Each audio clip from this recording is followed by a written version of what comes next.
جب بھی اللہ کے زمین پہ کسی انسان نے تکبر کیا، ظلم کیا، تو اللہ نے اسے نشان عبرت بنا دیا۔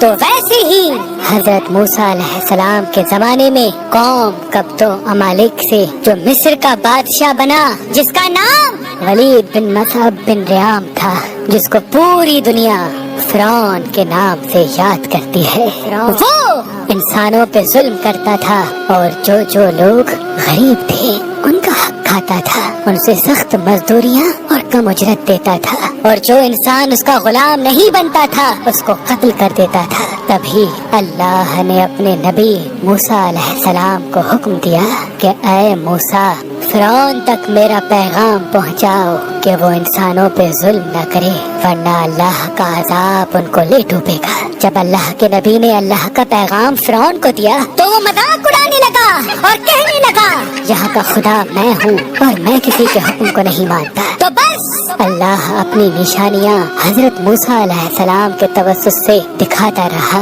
اور پورا مصر حضرت موسیٰ کے معجزات کو دیکھ کے حیران ہوتا گیا۔ کچھ ایمان لے آئے اور کچھ فرعون سے سوالات کرنے لگے۔ بالآخر فرعون موسیٰ علیہ السلام کے معجزات کو دیکھ کے اس بات تک آ پہنچا کہ آج میں موسیٰ اور اس کی قوم بنی اسرائیل کو قتل کر دوں گا۔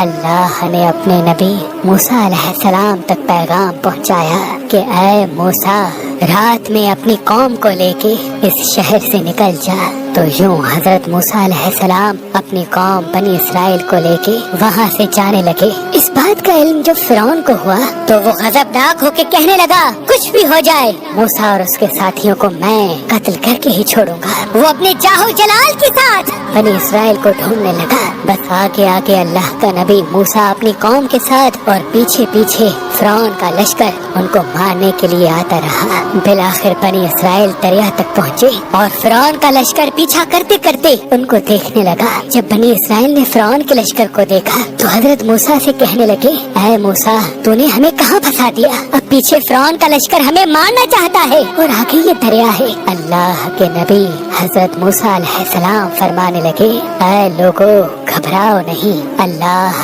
ہمارے ساتھ ہے، یہ کبھی ہو ہی نہیں سکتا کہ فرعون اور اس کا لشکر ہمیں پکڑ لے۔ سب کہنے لگے اے موسیٰ، اب ہم آگے جائیں گے کیسے؟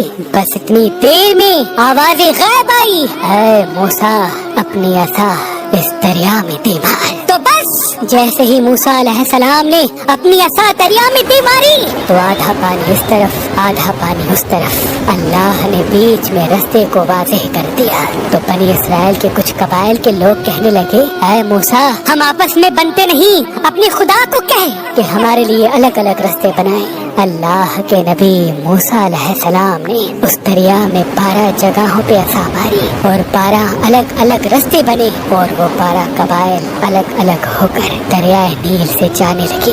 جیسے ہی یہ منظر فرعون اور اس کے لشکر نے دیکھا تو وہ بھی ان رستوں پر حضرت موسیٰ اور اس کی قوم کے پیچھے آ گئے۔ جیسے ہی موسیٰ علیہ السلام بنی اسرائیل کے ساتھ دریا کے اس طرف پہنچے اور دریا کے بیچوں بیچ فرعون اور اس کا لشکر موجود تھا، تو اللہ نے پانی کو پھر سے حکم دیا اب ویسے ہو جا جیسے پہلے تھا۔ تو بس وہ پانی پھر سے مل گیا اور فرعون اور اس کا لشکر ڈوب کے مرنے لگا۔ یہ پورا منظر حضرت موسیٰ اور اس کی قوم دیکھ رہے تھے، اللہ کا شکر ادا کر رہے تھے، اور اتنی دیر میں فرعون چیخ کے کہنے لگا میں بھی موسیٰ اور ہارون کے اللہ کو تسلیم کرتا ہوں، میں بھی ایمان لاتا ہوں کہ موسیٰ کا اللہ بڑی قدرت والا ہے۔ اتنی دیر میں آواز غائب آتی ہے کہ اے فرعون، اب ایمان لاتا ہے جب تو دوزخ کی دہلیز تک پہنچا ہے۔ اے فرعون، ہم تیرے تکبر اور تیری لاش کو آنے والے لوگوں کے لیے نشان عبرت بنائیں گے، تاکہ ہر انسان یہ جان لے